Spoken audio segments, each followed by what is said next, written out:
Сәлеметсіңдер ме, құрметті оқушылар?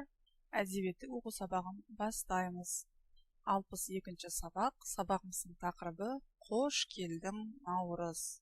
Сабақтың мақсаты тұжырымның себеп-салдарлық байланысын сызба түрінде көрсетіп, шығармашылық жұмыстар орындаймын. Балалар, бірінші тапсырма: Наурыз думан әнін тыңдап, әнін жазған Сарыбаев, сөзін жазған Мақатаев әнін тыңдап, ойларымен бөлісіңдер. Наурыз мерекесі қалай сипатталған?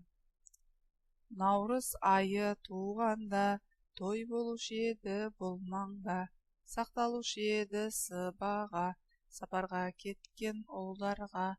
Наурыз айы туғанда, наурыз, наурыз күнігі, күнігі жердің түрігі, бауры жылып мауат қар, бабымен ғана жібиді. Наурыз, наурыз күнігі, күнігі жердің түрігі, шашылып ырыс шанақтан, шақырып бір үйді, шатанушы еді бір игі. Наурыз думан әні, балалар. Балалар, бұл өлеңде не туралы қалай сипатталған? Балалар, Наурыз мерекесі қыстан аман есен шығып, күн райының өзгеріп, аспан ашылып, айнала жасыл желекке бөленгені, егінші егін егіп, құрт-құмырсқа, құстар тіршілігі сипатталған. Балалар, табиғаттың оянуын жаңа жылмен әңгімелейтін болсақ, Наурыз мерекесі құтты береке, берекесін жаңа жылмен қатар әкелетін мейрам. Балалар, өлеңде табиғаттағы өзгерістер, жан-жануарлардың, сонымен қатар құрт-құмырсқаның тіршілігі, гүлдердің жайқалып өсуі, осы маусымда адамдар егін егіп, айналасын тазартып, гүлдер өсіріп, Наурызға дайындық жасайды. Жыл құсы, балалар, жыл құстары, балалар, ұшып келе бастайды. Жылы жақтан ұшып келе бастайды, балалар. Міржақып Дулатұлы, қазақтың аса көрнекті ағартушысы, қоғам қайраткері, ақын, жазушы, жалынды көсемсөз шебері, Торғай облысындағы Сарықопа болысында, қазіргі Қостанай облысының Жанкелді ауданына қарасты Қызбел ауылында дүниеге келген. Көзіңді аш, оян қазақ, көтер басты, өткізбей қараңғыда бекер жасы деп жырлаған ақынның Азамат, Терме, Оян қазақ тағы басқа кітаптары бар. Ақынның өлеңдерінде қазақ жастарын азаттыққа, теңдікке үндейді, халықты ұлыға, еңбекке шақырады. Балалар, түсініп оқы. Наурыз өлеңі, балалар, тыңдаймыз. Аспанда күннің нұры, мақпалдай жердің түрі, қуаныш мал мен жанда, қыс шыққан өлмей түрі. Келіпті жылдың құсы, күнде шу гүлдің тұсы, күн жылы ызғары жоқ, жаз шығып кеткен қысы. Боздаған анау түйе, құлындап жатыр бие, гүлдеуге бет алып тұр, қызарып қызыл шие. Егінші егін егіп, қостанып арба жегіп, тыныш жоқ ертемен кеш, еңбекпен азап шегіп. Гүл өсіп, гүл жайнар, бұтақта бұлбұл сайрар, тіріліп құрт-құмырсқа, жер жүзі быж-быж қайнар. Балалар, өлеңдегі, өлең мәтіндегі түсіндірме сөздікке назар аударайық. Қостанып, қос жұмыс басындағы баспана, тігуді айтады. Балалар, өлең мағынасы көктем мезгілінің алғашқы айы Наурыз айы келді дейді. Аспанда күн қызарып шығып тұр дейді. Ал жердің жүзі жаңара бастады. Барлығы қыстан аман есен шыққандарына мәз. Көлдің тұсы да у-шу болып жатыр. Ана жерде боздап түйе тұр. Кісінеп құлын тұр дейді. Егінші егін егіп алқапта жүр. сонымен қатар барлығы да өз жұмыстарын жасап жүр. Жер жаңара бастады, гүлдер шыға бастады, құрт құмырсқалар тіріле бастады. Жердің жүзі ұшу быжы-быжы болып жатыр дейді.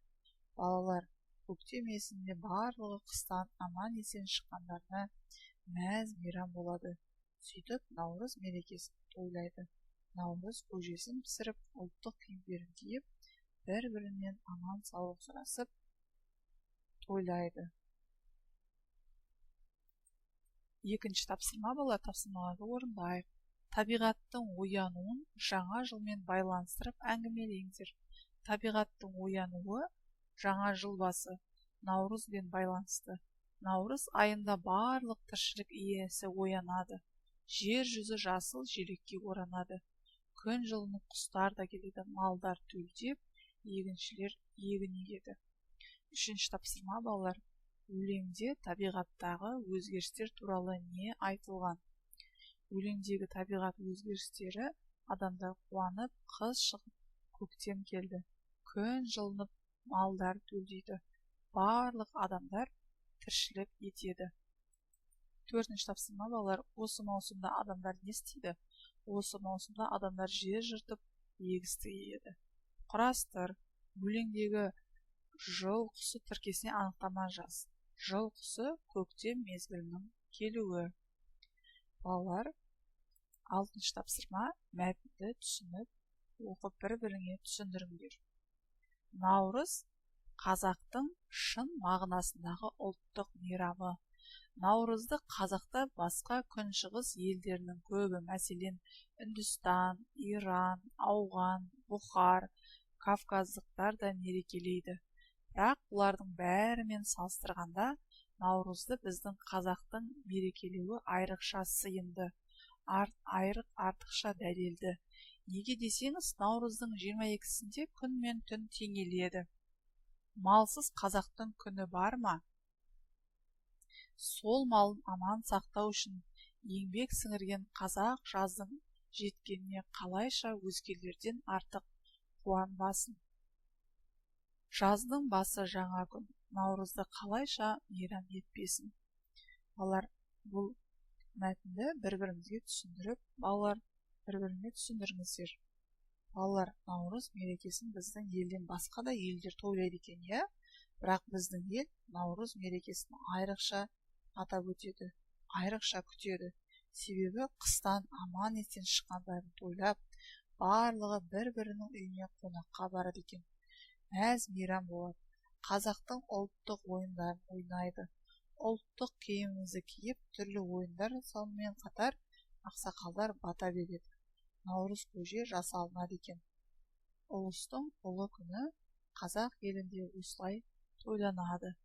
Жетінші тапсырма балалар. Қою әріппен берілген сөйлемнің мағынасын сызба немесе сурет арқылы бейнелеңдер. Сегізінші тапсырма балалар. Оқушының жазғанына қара, көп нүктенің орнына тиісті сөзді қойып оқы. Міне, көптен күткен көктем де келіпті. Ауылдың малы төлдеп жатыр. Төрт түлік төлдеп, адамдардың аузы аққа тиді. Құдық басынан кісінеген құлынның даусы естіледі. Балалар, бұл жердегі бізге бейтаныс сөз аузы аққа тию, сүт, айран ішу деген мағынасында қолданылып тұр. Қорытындыла. 9-шы тапсырма балалар. Наурыздағы табиғат саған несімен ұнайды балалар? Кәне жауап берейікші осы сұраққа балалар. Наурыздағы табиғат бізге күннің жылылығымен, құстардың өз еліне оралуымен, жердің жаңаруы бізге ұнайды. Балалар, үй жұмысы өлең шумақтарының мазмұны бойынша балалар сурет салыңыздар. Өлеңді жаттап алыңыздар балалар. Балалар, сабағымыз аяқталды. Келесі сабақта кездескенше сау болыңыздар.